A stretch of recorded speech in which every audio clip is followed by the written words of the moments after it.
Thank you very much to INAX for having me. It's an honor to be here. And Don asked me this time to focus a little more on the science aspect of what I've been digging around in, which I'm going to try and do. Hopefully I won't disappoint too badly. The other thing I'm going to try and do is explain how what I'm doing is an effort to support what you do, because you are on the cutting edge of our understanding and our learning about consciousness. Without you, we don't have a future. We don't have the pioneers out there blazing the new trails. And we're all just stuck in the same cow pen for the rest of who knows how long. So part of what I'm trying to do with this book that I wrote is to garner more general support for what you do. And hopefully that will become more clear as we go through this. Consciousness, the convergence of science and spirituality. Why? Why all this concern about consciousness? Why does it matter? Why should the average person on the street care about consciousness or any of this complex mumbo-jumbo stuff that the average person usually doesn't slow down long enough to think about, or have reason to slow down long enough to think about? Have a conversation in normal society and you start talking about quantum probability and entanglement, and their eyes just glaze over and you've lost them.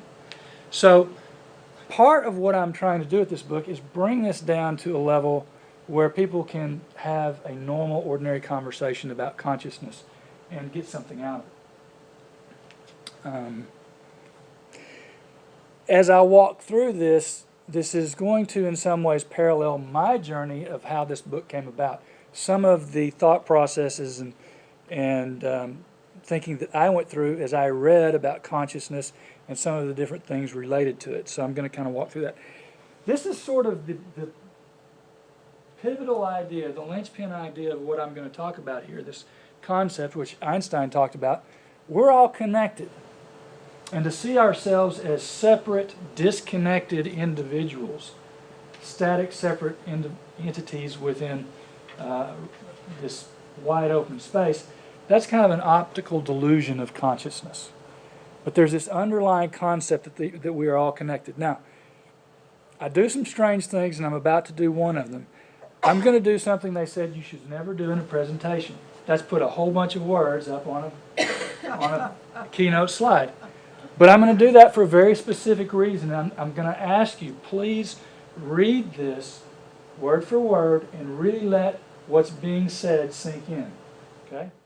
Is self the mind by which we perceive, direct, understand, know, remember, think, will, desire, and love? These are but servants of the self, who is pure consciousness. This self is all in all. He is all the gods, all the five elements, earth, air, fire, water, and space, all creatures, great or small. Prajna is pure consciousness guiding all. Okay, we all got that? This comes from the Upanishads. These are ancient Hindu spiritual texts. There's a lot of debate about when this was actually written in its first incarnation, but we're going to guesstimate somewhere around 2,600 years ago. This idea is 2,600 years old at least, and we know it was around for a lot longer than before it got written. Okay, the reason I asked you to read this word for word, this is a direct translation from a 2,600-year-old text. Fast forward in history to right now, today, and then read this from Lynn McTaggart. The well-designed experiments conducted by these scientists suggested that consciousness is a substance outside the confines of our bodies, a highly ordered energy with the capacity to change physical matter. Subatomic matter appeared to be involved in a continual exchange of information, causing continual refinement and subtle alteration. The universe was not a storehouse of static, separate objects. Is it not spooky how similar those two statements are? One comes from intuitive understanding through spiritual exploration. The other is a review of scientific exploration. And here we have them telling us basically the same story. To me, almost word for word. And there's this idea, we're all molecules in the same ocean. Okay? That's a metaphor I'm going to refer to throughout this talk. We're all molecules in the same ocean, and we vibrate as molecules. And those vibrations are just like ripples in a pond. When I vibrate, it sends out ripples, and everybody else in the ocean feels those ripples. And they send out their own ripples, and I feel their ripples. We're all continuously bouncing up and against each other. Sometimes it's more obvious that you're being bounced against than at others, but this is continuously going on. And it's going on at a much deeper level than most of us really stop to think about. I was asked by Don to talk about science, but from my perspective, there's a little bit of a problem with that. And Einstein tells us what it is. If quantum mechanics is correct, it signifies the end of physics as a science. Why? We're reaching the limits of our ability to test and verify. It's a very interesting place in history. The ship has come full circle. We've come to the point where some of our explorations are going to basically have to go back to the old spiritual method of exploring intuition and insight and faith. One scientist has said of string theory it amounts to nothing more than mathematical faith, because there is no way any of it can be proven or disproven. It would take a laboratory the size of our solar system to test some of these theories. So we've kind of got a practical problem about how far we can verify, which means how far the scientific method can take us. Unless we stop at our current horizon, we're going to have to be open to other ways of looking at things. Which is not to say I'm not going to give an effort to do what he's requested. So the best I can do is say, from what I've seen, what does the data tell us? What inferences can we draw from the data? And this reminds me of the story of Sherlock Holmes and Watson going camping. Sherlock and Watson decide to have a guy's weekend, so they pack up all the gear and they go out to the campsite. They set up camp, and they go out and they fish. They catch some fish, they bring them back, they cook them for dinner, smoke their pipes, roll into bed. About 2 o'clock in the morning, Sherlock pokes Watson in the ribs and he says, "Watson, are you awake?" And Watson said, "Well, I am now." Sherlock said, "Look up and tell me what you see." And Watson kind of rubs his eyes and he looks up and he says, "Well, I see millions and millions of stars." And Sherlock says, "And what does that tell you, Watson?" And Watson said, "Well, meteorologically it tells me we're having clear skies and good weather. It probably will not rain tomorrow. Astrologically it tells me that we're in the fall. And metaphysically it tells me that we are tiny, tiny specks in a really big universe. What does it tell you, Sherlock?" And Sherlock says, "Watson, it tells me that somebody stole the tent." So this is what we're looking at, some of these things and some of the data and some of the inferences from it. What's obvious to some is not necessarily obvious to others. We have to remember that. And it doesn't always necessarily follow the lines of intellect. Raising consciousness holds profound possibilities for us as individuals and for society collectively. Coming in waves. Okay, I'm going to go back to the ocean metaphor. We know that human thought radiates as electromagnetic waves. We now have equipment that is sensitive enough to measure it.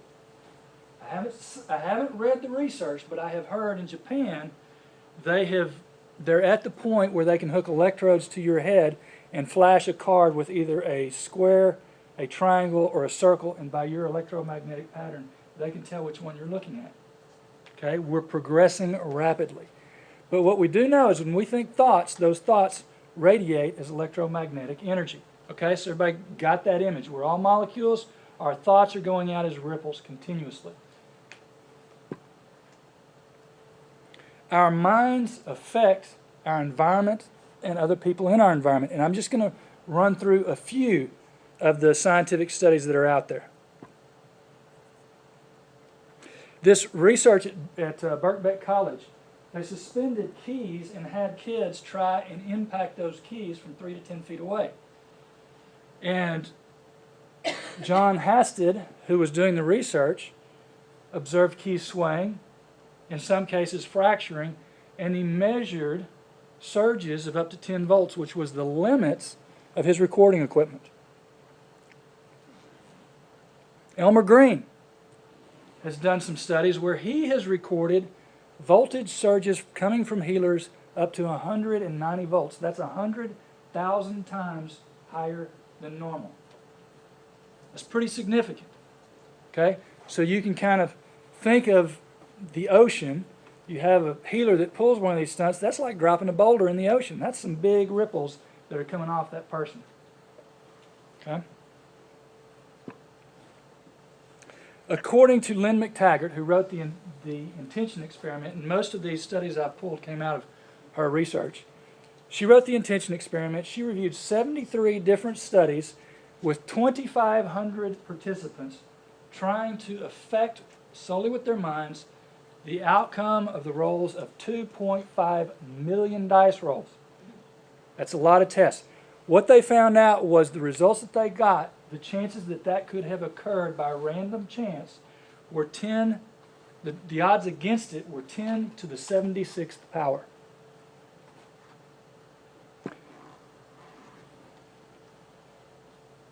There's been research that shows that people are subconsciously aroused when stared at. No sound, no movement of air, no physical contact or impact, just the fact that they are being stared at and they get subconsciously aroused. And if you think what's happening with the light, it's very unlikely that they're reading light bouncing off the person that's observing them. Okay? Something is going on. And then one of my favorites, Renee's research showed that he had a mechanical chicken, and he programmed it to turn randomly and just travel in a random path. What he found out was when he put this mechanical chicken, in a room with a cage full of chicks, it was 2.5 times more likely to turn towards the chicks than it would have been otherwise. Okay? There's all kinds of interesting implications that come out of that. Okay? Is a mechanical chicken semi-sentient? Does it have emotion? Were the chicks making it? That's the conclusion that Renee drew. The chicks were actually influencing the random patterns that the chicken was following, making it 2.5 times more likely. Well, okay, let's think about this. We as a species tend to be a little bit arrogant. If a bunch of chicks can do that, make something 2.5 times more probable, what are we capable of? The power of higher consciousness. Okay, so we've all got this picture of the ocean. We're all molecules in this ocean, and we're all sending out vibrations. Well, now I want to talk about the power of those vibrations. How powerfully are we impacting each other? There's two principles I want to cover, coherence and entrainment. The principle of coherence. Most of us are familiar with this. Please forgive me if I'm telling you something you've known since junior high or elementary school, but just to make sure we're progressing all on the same page.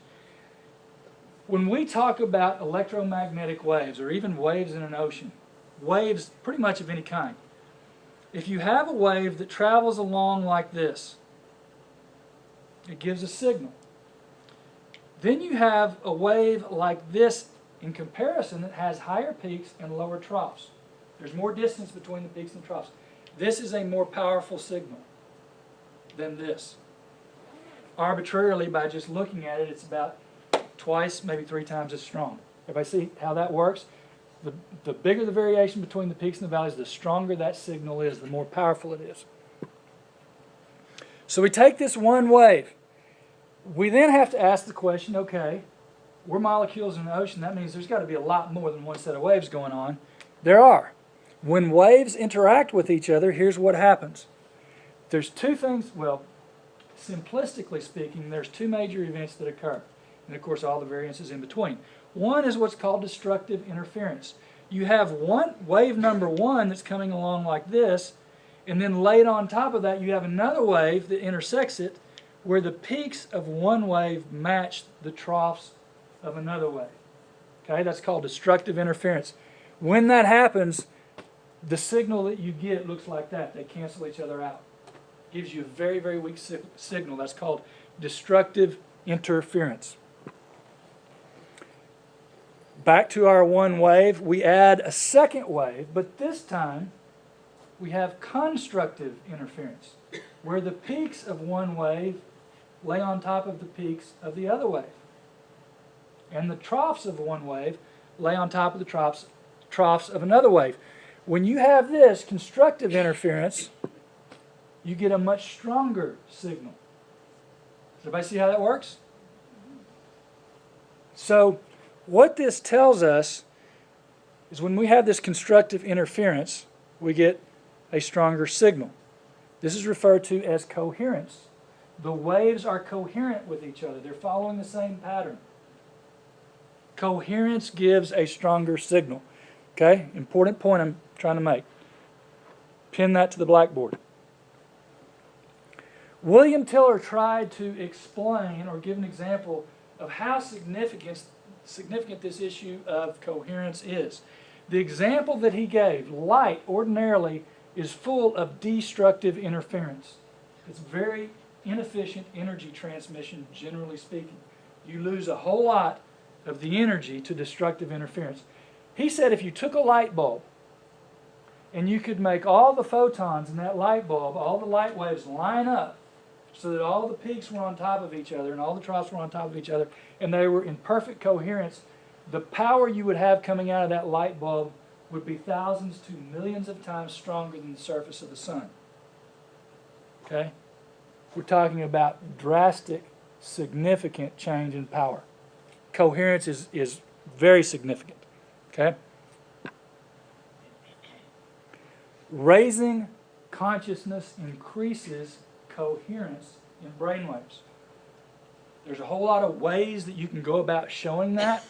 I'm going to take the easy route and go with the easiest explanation. This is the typical mind. Okay? We've got conscious awareness, which is driving the bus, and then all the other parts of the mind, and imagine them going through the grocery store. Okay? Everybody see that? All these different agendas going on at the same time. That's scenario number one. That's the typical mind. Not very coherent. Everybody's doing their own thing. This is a highly coherent mind. Everybody's on the same page. Which one of those two ladies do you think is more likely to get what she's after? Highly coherent mind. I agree with her. I think this lady who's operating a highly coherent system is much more likely to get what she wants much more quickly. Okay, everybody's got this concept. That's all well and good. Here is the problem. The mind is like an iceberg. The vast majority of it lies below our conscious awareness. Okay? I did an exercise at the last meeting, so I won't repeat it here, but if you weren't there at that one, when you have a chance and you've got 2 minutes, go home, close your eyes for 2 minutes, and do not let a single thought go through your head. There's about 1 in 100 people that can do that. Have 0 thoughts going through their head. It's interesting to do when you do that and you try it and look and see what gets thrown up to your conscious awareness. You're going to have all kinds of voices come talk to you if you're normal. Well, that's all operating underneath your conscious awareness all the time. Most of the time, you're focused on what you're doing. At the time, you just don't hear those voices. They're there. They're in the background. They may appear to be silent because you are consciously focused on something else and tuning them out. But if you are normal and typical, they're there. So this gives us the picture of what the typical mind looks like. Okay? And it's amusing and entertaining, but most people, when they really get into meditation, they really start digging into what's in their subconscious, they say, oh my God, I didn't realize I had all those little critters in there. It's very sobering. So,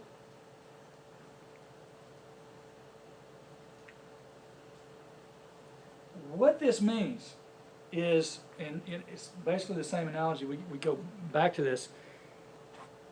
If you have a choir, and everybody in the choir is singing a different song, and then you have choir number 2, and everybody in that choir is singing the same song, who's going to produce the strongest signal? obviously everybody's on the same page.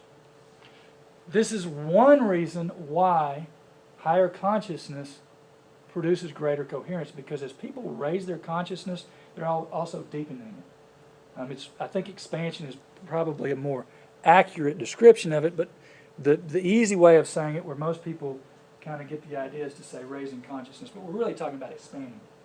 So as they become more aware of deeper and deeper layers of themselves, then they reconcile the inconsistencies. And more of who and what they are becomes unified. Therefore, they put out a more coherent signal. Fritz Albert Popp kind of began this school of investigation. Living organisms put off biophoton emissions. They actually emit light. It's very faint, it's a very weak signal, but living organisms actually emit light. The thing that's really interesting about that is the light that living organisms emit is very coherent. Okay, it's referred to as superradiant. And then when you pile on top of that Gary Schwartz's research, where he found that focused intention from healers produced some of the most coherent light that has been measured. Okay? Very interesting. Why is that? This goes back to my point, higher consciousness produces a more coherent signal. One of the common themes that they found among healers, one of the practices that they all pretty much acknowledged was very central to their ability to heal, was being able to step out of the way and let a higher power take over. What I interpret that as them describing is they let go of the ego and they let go of the small mind and they moved into large mind. They moved into an expanded state of consciousness. So that leaves us with this principle that the evidence seems to be indicating. Higher consciousness produces bigger ripples in the ocean. The principle of entrainment is the second principle I want to talk about. They've done brain synchrony research where they've put people together and they've measured the brain waves that are coming off of them. One of the things that they noticed, which wasn't what they were looking for originally, but one of the things they incidentally noticed was there's this tendency for the more coherent brain pattern to influence the other brain to mimic it. This is even without conversation, without physical interaction. Two people sharing the same space, and at times the more coherent brain pattern would influence the other one to follow. There were two things that I saw or gleaned out of the research that seemed to be increase the chances that this entrainment would occur.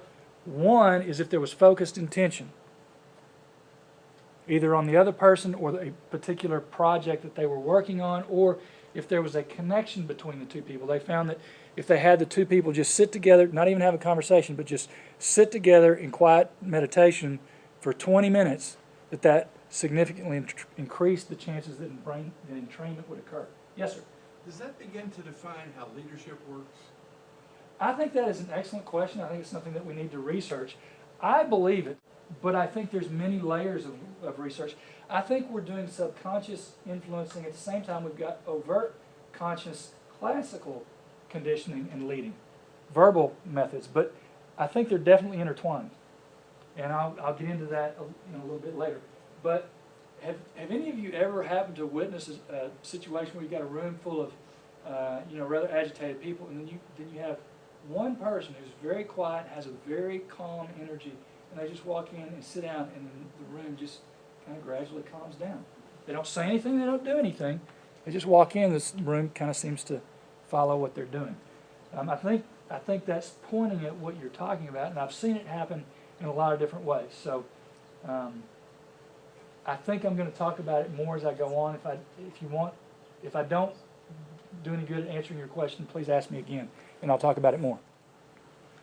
And this leaves us with the principle that the ripples of higher consciousness are more persuasive. Conclusion number one, over the long run, higher consciousness sets the tone. It sets the vibratory rate that the ocean is eventually going to vibrate to. And it is a moving target. I think we all probably recognize that. It's escalating over time.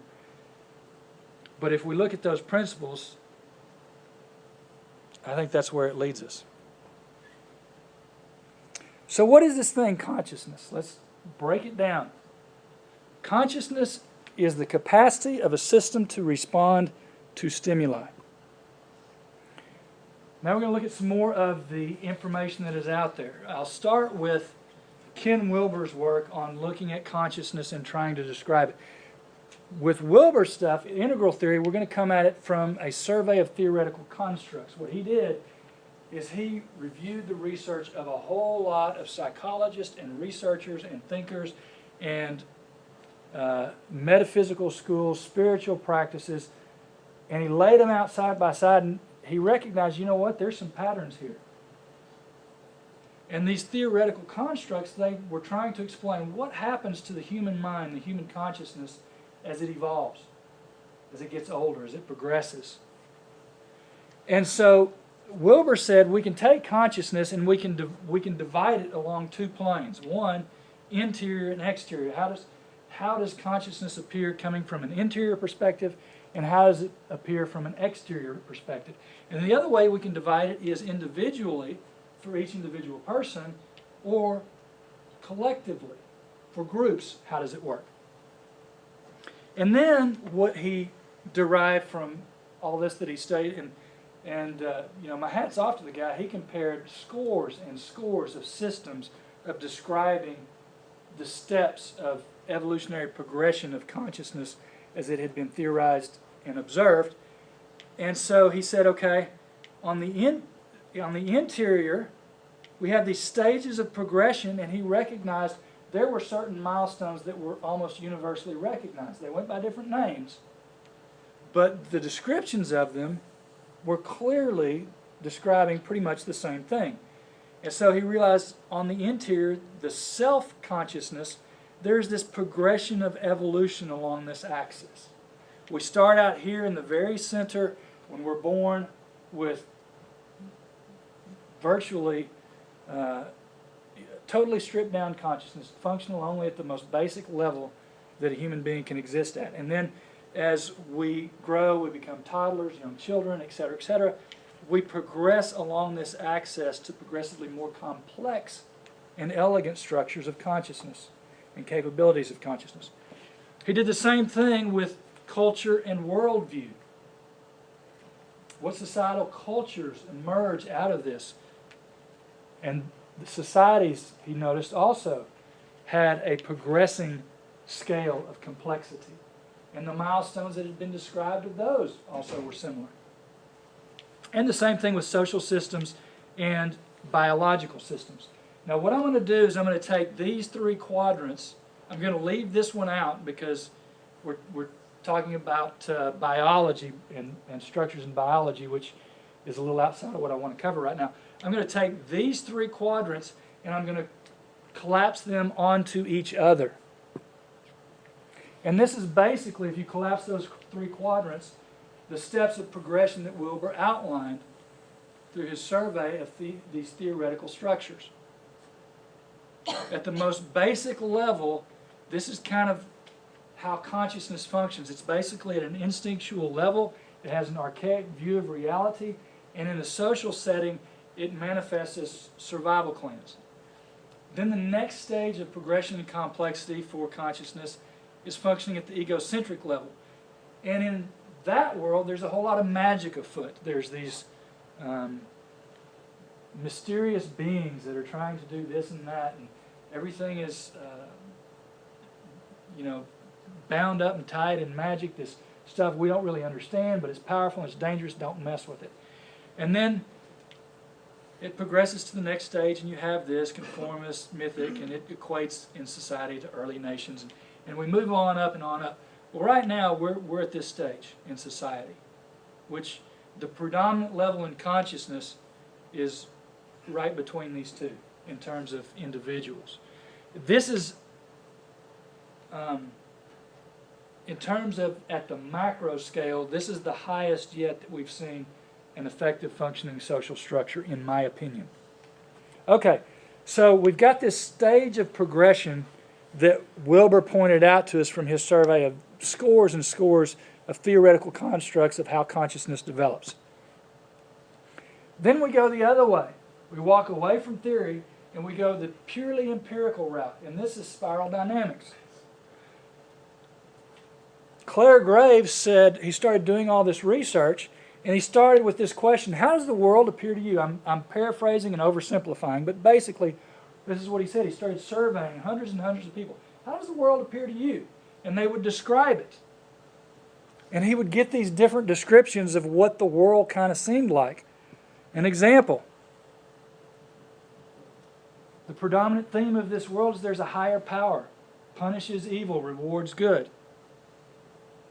That was one group. We found another group that said, well, you know, really kind of the essence of life and what we're doing here is finding these resources and capitalizing on them to bring around prosperity for ourselves, and if there's enough left over for other people, but it's basically managing your environment. And then he found other people that said, no, it's all about love and purpose and fulfillment. That's why we're here. The rest is just, you know, stuff you do on the way. Well, what he found is there was this clustering of perspectives of how the world appeared. There were 8 of them. And just about everybody he interviewed fell into one of those 8 clusters of how the world appeared to them. And so, you know, he found this very interesting. And he said, you know what? What if we take these and we kind of mesh them around and move the pieces of the puzzle? Well, what do you know? Big surprise, he found out you can organize those according to society's evolution. They map social evolution that humanity has gone through from the time that we were cavemen up until the present day. And then there's some that are projected into the future. They're conceptualized, they haven't been actualized in our reality as of yet. Okay? So those 8 groupings that he found, he put on this line. And what he said was, okay, we started out down here instinctive, okay? I got my club, you got your club, you don't club me, I won't club you. Or I'll club you first just to make sure I don't get clubbed. And then he found a world that society evolved beyond that. We moved out of the caves, started hunting animals, doing this, that, and the other, making tools. And the world was full of mysterious beings. All this wild, unexplainable stuff going on. There were spirits everywhere that inhabited the land and the trees and all that we encountered. And then society evolved beyond that, and we kind of got to the stage of, okay, I just had this realization, there's limited resources. And if you get them, I don't. So we're going to have to fight over some of this stuff. That developed the mindset of might makes right. Well, what Graves said is each of these stages of progression were brought about by the environment, first and foremost. So the environment forced us to behave instinctually, to fight to survive.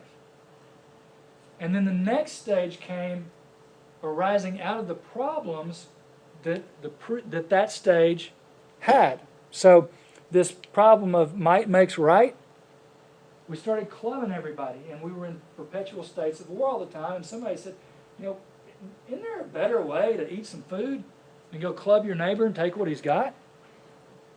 So each stage represented a turning away from the previous stage. And we had this evolutionary spiral that society has moved up. That's what the empirical approach told us.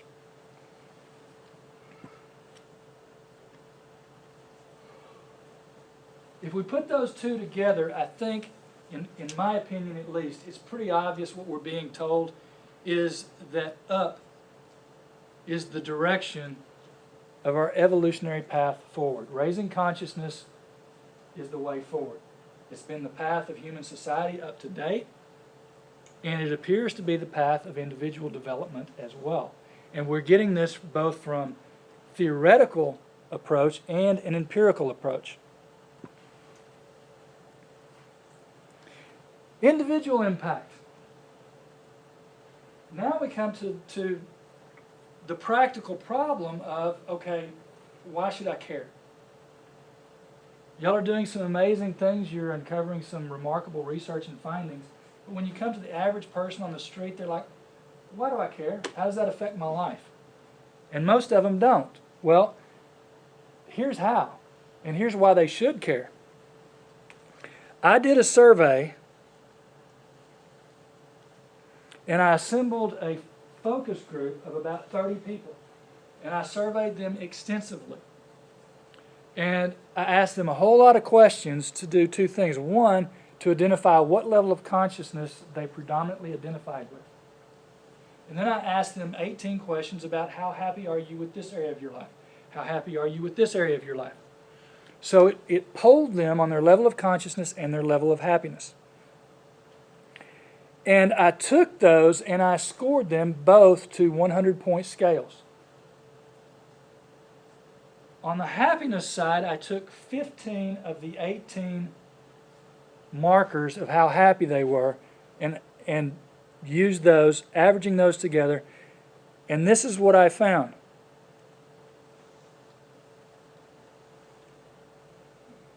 On average, the participants' level of happiness was within 9 points of their level of consciousness.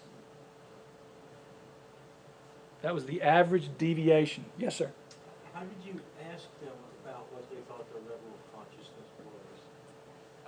I put forward, I think it was about 45 different scenarios, and I asked them basically, how would you view this situation? And I had options for each of the 7 levels. Which one most resonates with how you would view this situation? Thank you. Yes, sir. Okay, so to really make this, yes, Excuse me. yes, sir. This is just a very brief technical question, but when you say within 9 points, what scale are you using? Is this percentile points or is this 9 out of 100 points. Okay, so this is percentile. Yes. Okay. Now, Higher is better. Higher consciousness, higher happiness. if you like to be happy, higher consciousness is better. Yes, which most people I know do like to be happy. Now, I got to put the disclaimer on this. This is nowhere near scientifically valid.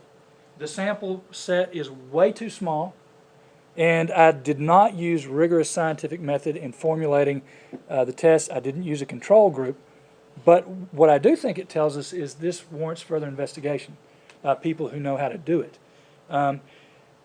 And the interesting thing is, I think most people, when they kind of understand consciousness and what it is and how it works, I think they already intuitively know this at some level.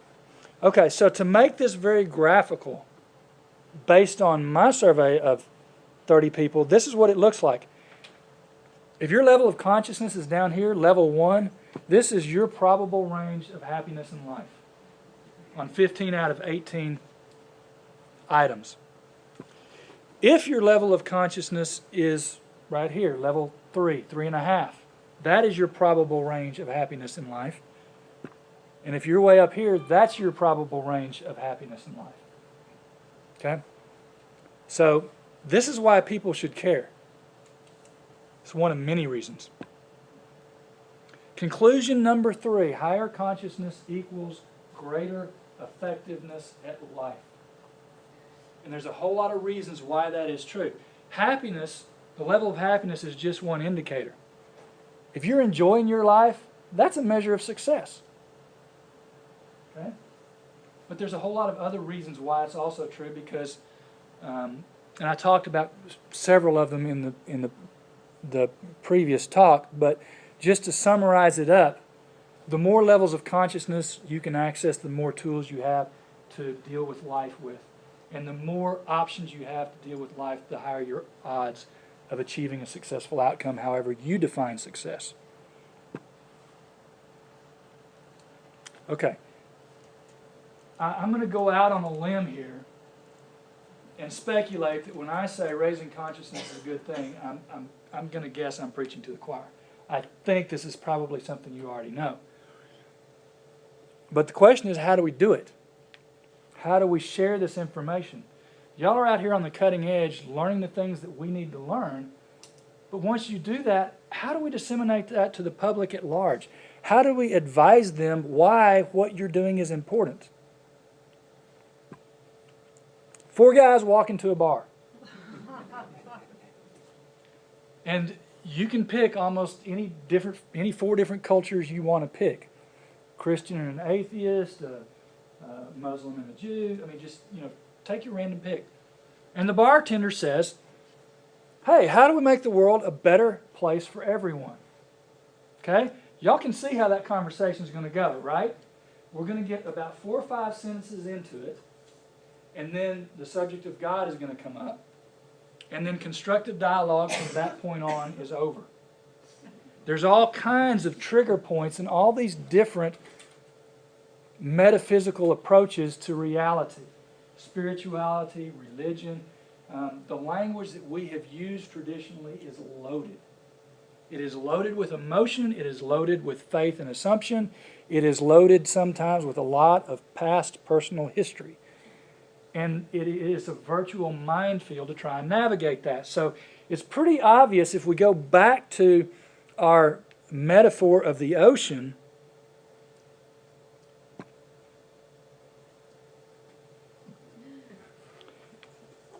Different languages, sometimes I call them schools of origin, produce friction in the transmission of information. It makes it harder for the ripples to move. It makes it harder for the ocean to raise its own vibration because the information is traveling more slowly. Everybody see how that works? Okay. So how do we speed up the raising of consciousness? How do we accelerate the raising up of the vibration of our ocean?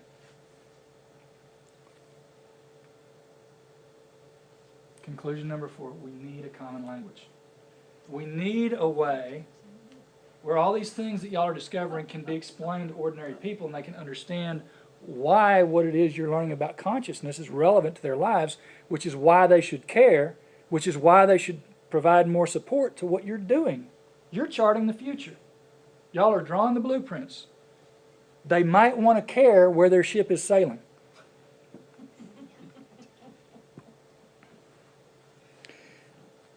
So, my book,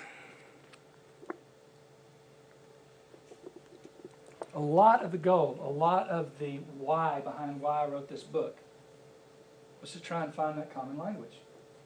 How can we talk about consciousness? How can we talk about these things in a way that won't produce a lot of friction? And in doing so, key people into the why they should care about consciousness. So what I did is I said, I love Ken Wilber. I think he's a genius. He's a very bright man. He's a very hard worker. He's one of my heroes, but let's be honest, he's not easy to read. And I don't know that many people that are willing to invest the time and energy or have the care to make it through a Wilber book. And he makes no bones about it. He's very unapologetic. It is supposed to be a Tier 2 conversation. Okay? He's not speaking to Tier 1 consciousness, which is fine. That's my job, to try and translate.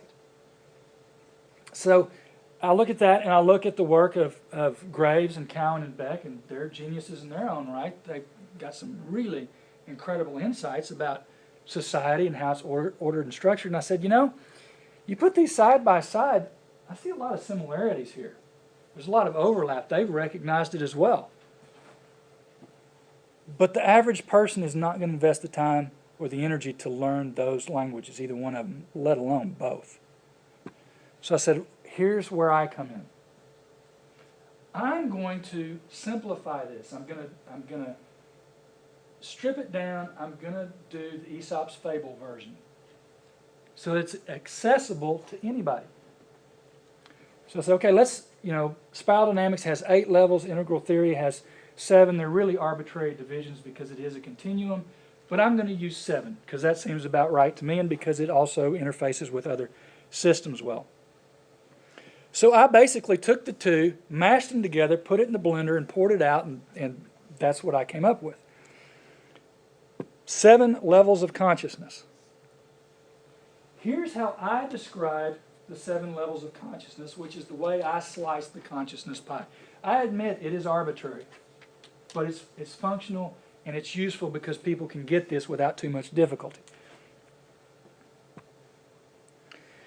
slice it into 7 levels, and here's basically, in just a thumbnail, how reality looks from each of those levels. This is how consciousness views itself from each of those levels. Level number 1, consciousness sees itself as a body with immediate needs. That's an instinctual view. Next level, individualistic level, it begins to see itself extending into the future. Its scope of identity is expanding. It begins to see itself as something that's going to extend into the future. I'm going to have needs next month, next year, next 10 years. I'm going to need a place to live. I'm going to need food. I need to start securing those resources. And I need to start securing relationships that will protect me. So it becomes a very security-oriented consciousness. Consciousness moves up one more level, and its identity expands a little bit further. It begins to see itself as a member of a tribe. It's a tribal mentality. And that tribe can be a religious group, it can be a socioeconomic class, it can be a family clan, it can be any identifiable group of human beings. That consciousness takes on as an important part of its identity. And it's dominated by custom and adherence to rules and those type of things. And then you move on up to the rational level. It sees itself as a body that has thoughts and ideas and beliefs. The abstract is beginning to become a part of its identity. You move up one more. It starts to feel affiliation and empathy with other beings. And you move up another one, and it begins to see or have a sense of the grand system, the grand design. And it sees itself as an integral part within that grand design. And then you move up to transcendent or enlightenment or universal consciousness. And at that level, consciousness sees itself as everything that exists. Okay? The scope of what consciousness is concerned about follows right along with this. Okay? There's not too many people that are functioning at the survival level of consciousness that are really that worried about what the geopolitical stage is going to look like in 800 years. They just don't have time to worry about that. Spiral dynamics, they've done a lot of research, tried to identify where each of these people fall, what percentage of the world is located at each of these levels. If you add these up, you're going to get a little bit more than 100% because I divided it a little differently than they did, and some people are on the cusp and got counted twice. But it gives you a good general idea of how we as the world sit right now. This is over here is what percentage of the world is at each of these levels of consciousness. So this is kind of, if we say, all right, what is the scope of concern of each of these levels of consciousness? This is kind of what you look at. Down at the bottom, it's focused almost exclusively on resource acquisition, and all the way up, you get to the very top, it's concerned about the advancement and benefit of all life.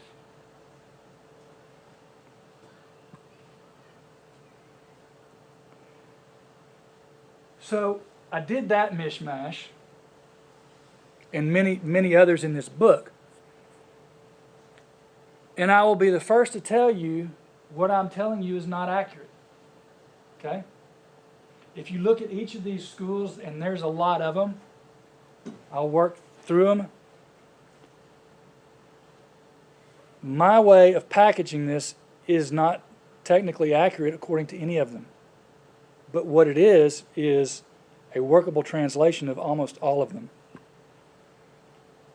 Wilbur, Integral Theory of Psychology. If somebody knows this, the way I've packaged it, if they know this, they can have a conversation with somebody that's versed in integral. It also is translatable into spiral dynamics. It is also translatable into McTaggart's review of quantum physics research. Is that the attention project? Mm-hmm. The intention experiment. Okay. It is also equatable with the Upanishads, which I took a quote from earlier. It's a consistent view. It is also translatable with the chakra system, the Kabbalah, Buddha and the Noble Truths, Jesus and the Kingdom of Heaven, and secular humanism.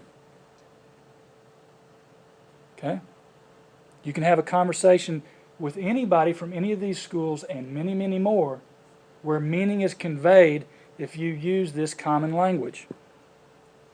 So that's what it amounts to, common language. How do I know this? How do I know this works? I know it works because it was field tested in literally hundreds of conversations. There are some very special people that are here tonight. Jason, Stephanie, would y'all raise your hands, please? These two participated in many of those conversations and made some very meaningful contributions to them. We had a group, there was actually about 3 or 4 groups up in DFW that were metaphysically oriented. And we got into all these dialogues about what's the meaning of life and, how do we interface with reality in a way that makes our lives high quality. Those were the essence of the discussions. We had people in those groups that were Mormon, Jewish, Christian, agnostic, that were, I think we had representatives from almost every one of those groups. I had a guy that was Muslim, a guy that was Sufi. We had a lot of different members. And so these conversations would go back and forth. Many of them were on the internet, and they would roll over sometimes days. And we got to observe what works and what doesn't work. At what point do people quit listening? At what point does someone get offended? What words are hot buttons and triggers that will turn people off? And we learn through these hundreds of conversations, if you use this language, there's very few people you're going to offend. So anyway, I wanted to acknowledge Stephanie and Jason, and they were big contributors to a lot of my work, and they've meant a lot to me because they've kind of been with me for almost this whole ride of putting this book together and working all this stuff out. So thank you very much, you two. And our loss was your gain. They moved, 2 years ago? Year and a half ago? Yeah. They were up there in the Metroplex and they moved down here and y'all got them. So our loss, your gain. The benefits of the common language. This is what we have learned empirically from the field test, from actually using it in real conversations with real people from all walks of life. Benefit number 1, it provides the ability to communicate and share information. It is able to traverse schools of origin. Okay, you can convey meaningful information using this about consciousness. Number 2, it is efficient. Imagine each one of those schools of origin as being a language. One is English, one is Chinese, one is Italian, okay? If they try and have a conversation, whose language are they going to use? It can get real confusing real quick, and ego can step in about why yours instead of mine. It can be very problematic. But what's cool about this language of consciousness, all those people only need to learn one language. And if all of them learn one language, they can all communicate with each other. Okay? You don't have to have the guy that speaks Chinese learn English so he can have a conversation with the English speaker, learn German so he can have a conversation with the German speaker. You just have everybody learn one language, and then you've got a universal translation. The third benefit of this common language is it's neutral and it's inoffensive. Compared to normal everyday conversation, this will take you a whole lot farther before somebody starts tuning you out or gets angry or tries to crucify you, whatever their particular reaction is. Okay? It's pretty neutral. It doesn't have any cultural allegiances.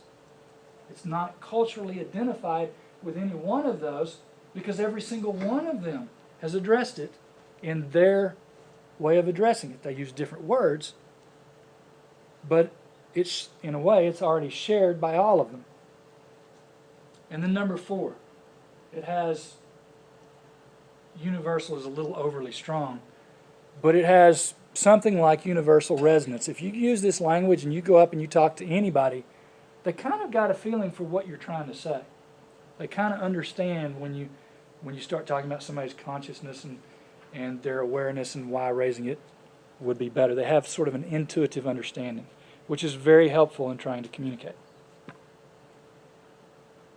The collective impact. On the big picture, why should we care? I taught government for a while, several semesters, and I thought, I'm going to do something really sneaky. I'm going to sneak in some consciousness discussion on these students. So I would talk to them for 1 hour, and I would explain the levels of consciousness, how each of them viewed the world, and how they tended to interact with the world, interface with the world. And I had this brilliant idea. I said, here's what we're going to do. I'm going to have them, after I give that discussion, take this question. Should the level of consciousness of candidates for public office be a relevant issue for consideration by the voters? I had them take it home, spend overnight on it, and they were going to come back the next day and debate it. My brilliant idea went badly south, and here's why. I talked to them for 1 hour about consciousness and each of those levels and all that. This is a classroom full of early 20s somethings. We came back the next day. I said, okay, this question that we're going to debate, everybody that took the yes side moved to this side of the room. Everybody that took the no side moved to that side of the room. The entire class got up and went to the yes side of the room. The vast majority said yes by a margin of 50 to 1. Okay? Think about this. These are 20-year-olds.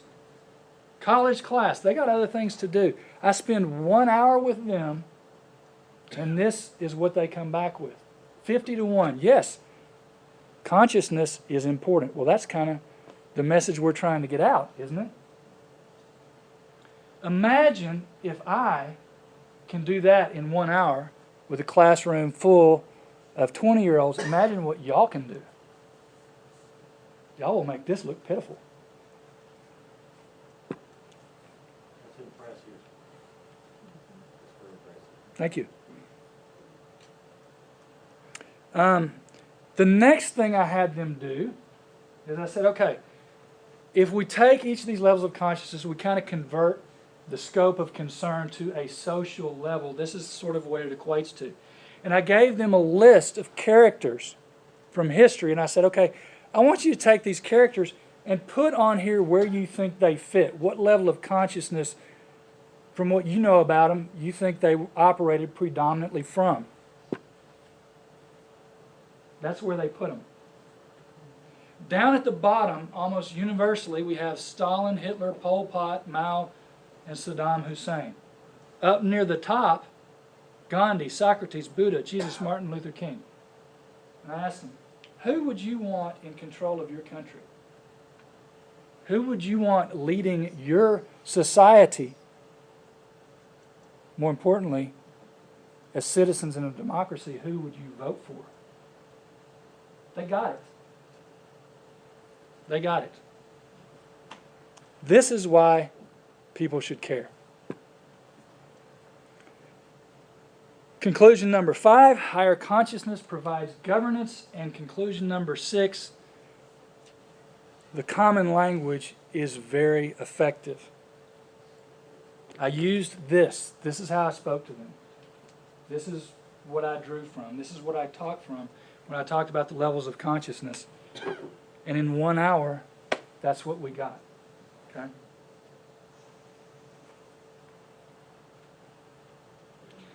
I wish I could take credit for it, but in honesty, I can't. There were the people that participated in these discussions. There was, well, the entire group, something like 300 people. There were the active people in any given conversation usually ranged between about 25 and 40, but the body of people that was monitoring these conversations going on was somewhere around 300 people. Every single one of them taught me something. Every single one of them said, uh-oh, that's a loaded word, don't use that. Or this particular way of expressing that is very effective, it resonates with me. So every single one of them taught me something. So this truly is a collective effort.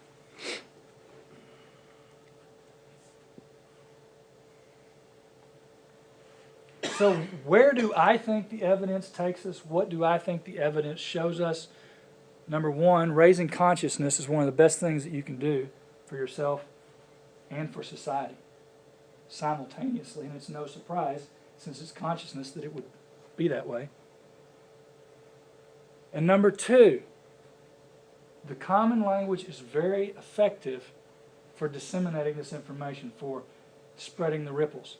What we're going for is superfluidity. We'll never get to total superfluidity in conversation, but we want to get as close to that as we practically can. And I think we're making great strides in that direction.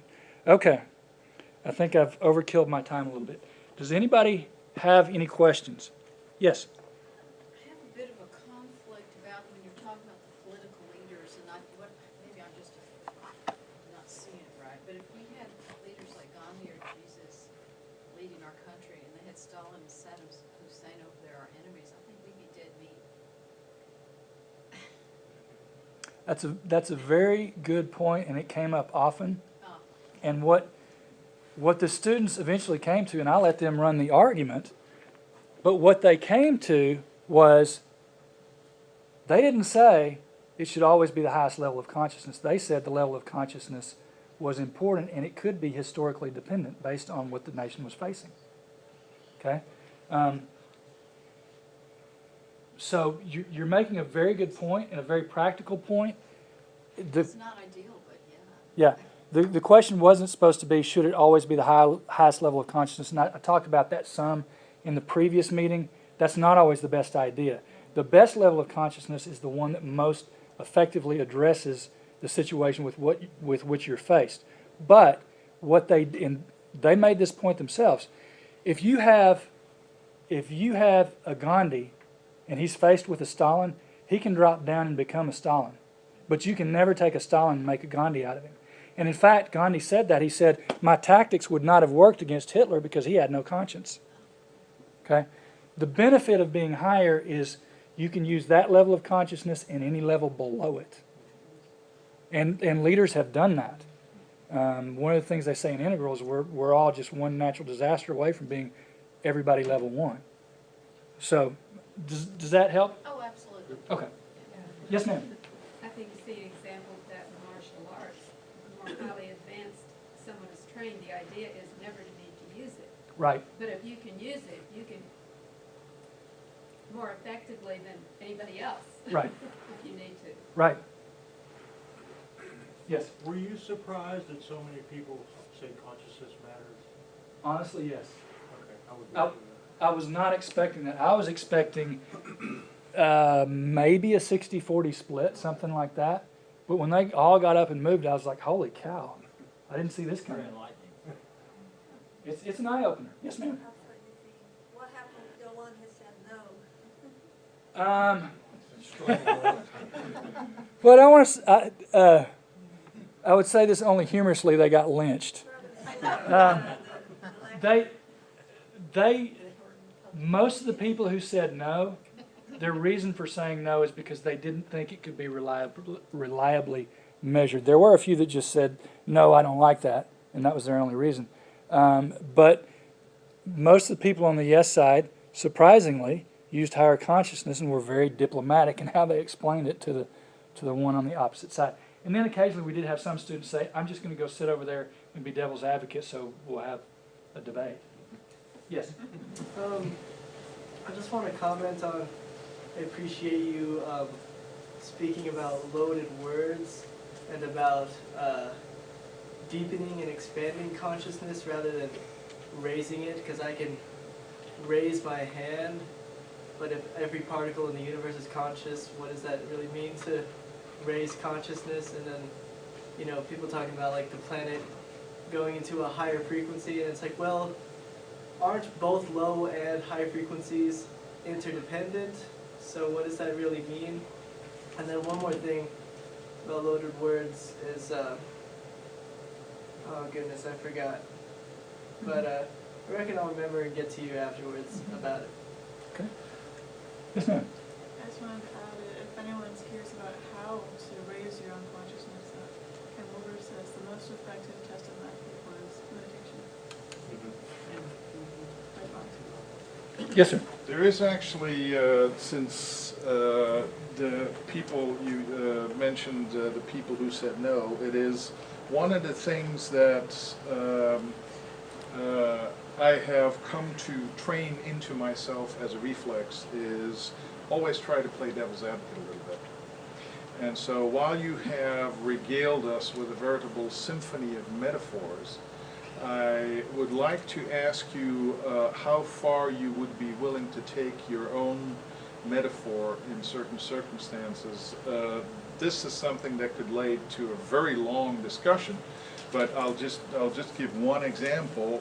We have been more or less tacitly assuming in the course of the discussion that expanding consciousness, or if you want to put it in a way that you've used metaphorically a number of times, increasing coherence, is that necessarily a good thing if you take it to the extreme?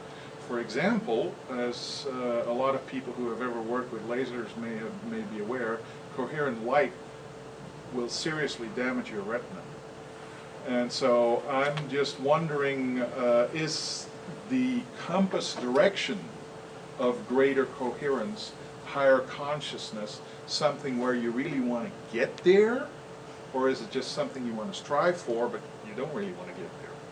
Okay, very good question. I think I addressed that partially in the prior talk, and so I'll kind of recap. Hopefully this will answer your question. I'll go through a recap. One of the myths about consciousness is that higher consciousness is always better. That is not true. The best level of consciousness is the one that most effectively addresses the situation with which you're faced. So, for example, I work as a lawyer, which Means you're a lot on level 3. right, which means that I function rationally a lot. That's what's needed. If a lady came in my office and she said, my husband served me with divorce papers, what do I do? And I react from level 1, then I say, well, let's go get Moose and Rocco and take him out. Not a good response.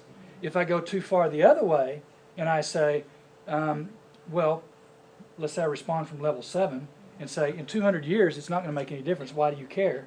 That's not going to be too successful an approach either. So it's all situationally dependent, and the reason higher consciousness is better is because it gives you more options.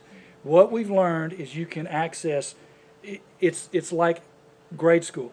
First grade, second grade, third grade, fourth grade, fifth grade. You have to master one grade before you go to the next, and so on up the ladder. Well, once you've attained a grade, you can use the skills in that grade or anyone below it, but not the ones above it.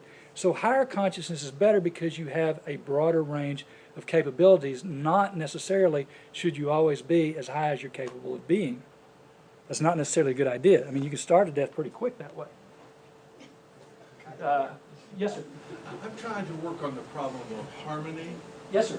and you mentioned harmony and consciousness are being almost together in the waveforms, the coherence. Okay. Coherence and harmony. Aren't we attracted to harmony? You know, that is a really good question. I don't know if I am, I probably don't have the scientific background to give you a good answer other than I know of some research. They've tried, for instance, they've recorded clapping of crowds at like movie theaters and that kind of stuff. And what they found is the pattern, it almost always works out this way if they clap over a long enough period of time. They will come into harmony where they're all clapping together, and then they will break apart. And so it's like they're drawn, and then after a while they're also repulsed. So I don't know, I honestly don't know the answer to that question. It'd be a wonderful area for research. I was just wondering if maybe I have old men who don't like this harmonious music. Very possible. Let's see. Yes, ma'am. Would you talk a little bit more about a common language? By that, do you mean, I'm taking it that you mean a common vocabulary and certain shared terminology? Is that what you mean? I'm talking about two things. One, I'm talking about a language and terminology that has, as much as possible, been stripped of booby-trapped verbiage. Yeah. That's one layer of it. The second layer of it is expressing ideas and concepts in a way that do not trigger or conflict with external schools of thought. So, for example, if we talk about consciousness and the collective consciousness, we can have a discussion about an external intelligence without having to broach the question of is it God or not. It's compatible with a yes, God exists view. It's also compatible with a no, God doesn't exist view. So it's also been stripped conceptually as much as possible from things that are trigger points without removing the ability to communicate the fundamental essence. Does that make sense? So, okay, so I Okay. could be doing this in any language, Chinese with my other Chinese friends or whatever. It's more like a mindset. Is that right? If I understand you correctly, yes. Take, for example, I just talked about the 7 levels of consciousness, and I talked about working our way up. And let's say I'm talking about an integral view of reality. Okay? Everybody hears that. You walk up to somebody and say, you know, it probably would be helpful to you to adopt an integral view of reality. They're going to say, well, what do you mean? You walk up to somebody and say, it would probably be a good idea if you adopted a Christ consciousness. You're going to offend a lot of people. Some people because they don't buy into that at all. Other people because they say, oh, you're judging me now? You don't like the way I have done my Christ consciousness? So it's designed in terms of both terminology and in terms of conceptual structure to try and stay on neutral territory. Sir? It sounds like Wilkins' universal language, if you're familiar with that concept. I'm not familiar with Talk him. about it later. Okay. Yes, ma'am. I have been teaching the chakras for many years, decades. So I've been looking at the evolution of consciousness. And of course I've worked on my system and created a taxonomy of the evolution of consciousness. And I think this is admirable work. I love the expansiveness and the inclusiveness that you have struggled to comprehend and bring together in a way that a lot of people can understand, and your motivation that you find higher consciousness to be related to more happiness. That particular dynamic, to me, is a powerful motivation to continue this work. There are 2 words that I haven't heard here that I wonder if you've considered but haven't yet woven into your view of the evolution of consciousness. Actually, there are 3 things. The first person that I learned about the evolution of consciousness was Abraham Maslow's hierarchy of needs. Mm-hmm. And I don't know if you've actually looked that you actually also reflect the hierarchy of needs. Yes, ma'am. Taking care of the physical body. So that's a whole nother parallel that I think is widely known, maybe a little older now because he was very well known in the 60s and the 70s, but it's another Yes, ma'am. evolution. I've actually got several diagrams of his pyramid of needs in the book. Oh, And great. that- So and- you have considered it. Oh, yeah. And they're And there's an perfectly enormous compatible. amount, yes. And well, it was the first for me to ever see the hierarchy of needs as a way that we learn to live in the world and adapt to the world and think about how we can be happier. And of course, the top of the hierarchy of needs he calls peak experience, Mm-hmm. which is one word you don't have here, and that's creativity. I haven't seen the word creativity, and I'm not quite sure where you would put it in. So I ask you some feedback on that. And the other thing that I think is very profound about what you've done is I think your way of looking at things could be moving us towards a global coherence. Because it seems to me that you've done something like what Herbert Benson did when he looked at a whole lot of the world religions and took out the relaxation response and says this is the secular core of how we can bring people more at peace and reduce heart attacks and therefore bring more coherence in their physical body and have them be healthier. And it's almost to me as if you are, you've brought together the evolution of consciousness in a way that might be moving towards a kind of global coherence, because you seem to have gleaned out, since I've been looking at the evolution of consciousness, I've looked at it in a lot of different cultures also. And just as an aside, Joseph Campbell, who was a global mythologist, and heard that and understood and appreciated from Jung that we were due for a paradigm shift, one of which is we're going to become a global village. He looked and looked in the ancient Egyptian tradition to find something that related to the evolution of consciousness, and he finally found it in an ancient pyramid. So in a way, this has been a knowledge, perhaps you had that, was it 0.1% at the top? 0.1% at the very top. Yes, 1/10 of 1%. And it's been a knowledge that certain people have been able to grasp. And which has been a beautiful thing, but often taught in mystery schools.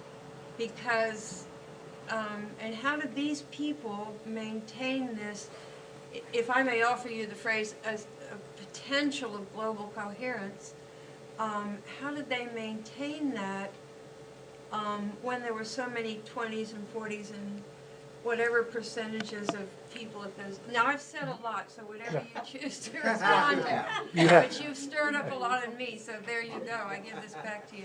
Okay, you've made an excellent point, and I think I would say the reason why it's been able to survive in the face of overwhelming odds is because it is a higher, it is more powerful, it's a more powerful thought form, and they understand it's a more successful way of living life. And when they get to the point where they realize this is more successful, you don't give up your success just because your neighbor's doing horribly. You may try and help them out, but you don't walk away from what's made your life successful. And I think when they got to that level, they understood what it was that was working for them. That's why I think the case is, and that's also why I think they went to so much trouble to teach and try and share and pass it on, because they knew the value of it. And that's why some of them gave their lives for it, because they knew it was a lot bigger than they were. And then back to the creativity thing, what I would say with creativity is, in very simplistic terms, as consciousness expands, it sees possibilities that it otherwise does not see, and that's the essence of creativity, is seeing new possibilities. So it's embedded. You actually see creativity enhancing. Absolutely. As you accomplish more levels of the 7 levels as you define them. Absolutely. Absolutely. Yes, sir. Yeah, I have a hypothetical that I want to create here and see how this would handle it. Let's say you have a person with a very expanded consciousness and he's got money to invest, all right? And, you know, ExxonMobil has one rate of return and solar panels have another rate of return. How would you address that particular situation if you know there's some kind of ethical dilemma about putting your money somewhere that you know is not healthy for the environment or something like that? Okay. The way that I would respond is probably not what you were looking for, but the way that I would respond is the common language doesn't get into ethics, doesn't get into what's right and wrong, because there you get into faith, assumption, and values comparisons, which are almost impossible to see eye to eye on. I've tried very hard to stick to sheerly pragmatic basis. If you do this, it will hurt. If you do this, it will be energetically costly. No judgment on it. If you're willing to pay the price, go for it. But just be aware that from an energetic level, this is what it means. And so part of the way I believe this has been able to become or function as a common language is it stays away from ethics and right and wrong, because that is such a subjective determination. It's really, really difficult to see eye to eye on that. And then on top of that, if you're trying to do that analysis, the variables, if you're trying to do it from a higher level of consciousness, the variables in that equation get very, very complex, because you're looking at a whole lot of different variables. So you would basically come down to a level that make the most money with your money. Are you asking me what I would do? I'm just, yeah, I mean, like how, if You know, if the person that vibrates at a higher level can come down to any level to address a situation, because it always impacts an action or behavior that you take or have, would you come down to a like survivor level to? Well, this is a very simplistic answer and may not be helpful at all, but I'm going to guess what somebody who's coming from a very high level of consciousness would do is he'd address each level of consciousness and say, well, there's a possibility a disaster could happen, so I'm going to put a little bit of this in a very secure investment. And then there's a possibility there's going to be civil unrest, so I'm going to make some provision. I'm not going to devote my entire life to it, but I may build up a little extra supply or whatever. And then from the conformist level, I'm going to invest in my relationships. I'm going to take friends that I do business with to lunch, build those relationships. And then from the rational level, I'm going to make my money grow. And then from a pluralistic level, but I'm going to take some of it and invest it in something that I think is going to benefit the planet. And then, you know, beyond that, you see what I'm saying? They would take all those levels of possibility into account, and they may divide the pie into a lot of pieces. So I'm sorry, but it's real difficult to give you a good answer on that. That's a good answer. Okay, yes, sir. Quick question. Certainly it's been a fascinating evening. I can't wait to read your book. Oh, thank you. You mentioned Ken Wilber. He's been one of my favorite authors, but his later books are harder to read than his earlier books. More complex. About a year and a half ago, I met a guy named Mark Wallman who wrote a book, How God Changes the Brain. It has to do with concepts, particularly with meditation. I think that was one of the things that he talked about.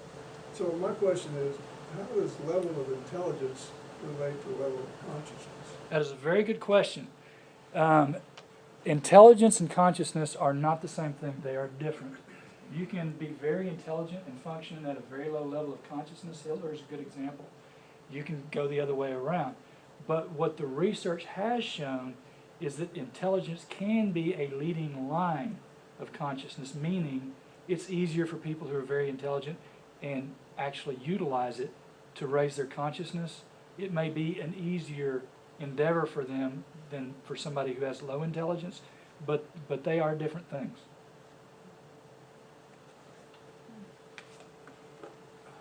Any more questions?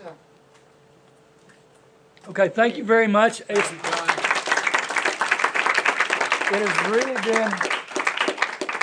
has really been a privilege and an honor to get to speak to you and address you, and I'm so grateful, one, for your time and attention, but even more importantly, for what you're actually doing. Y'all are out here on the front lines making things happen, and you know I'm doing my best to try and support you in that. But thank you so much for the work that you're doing for everybody.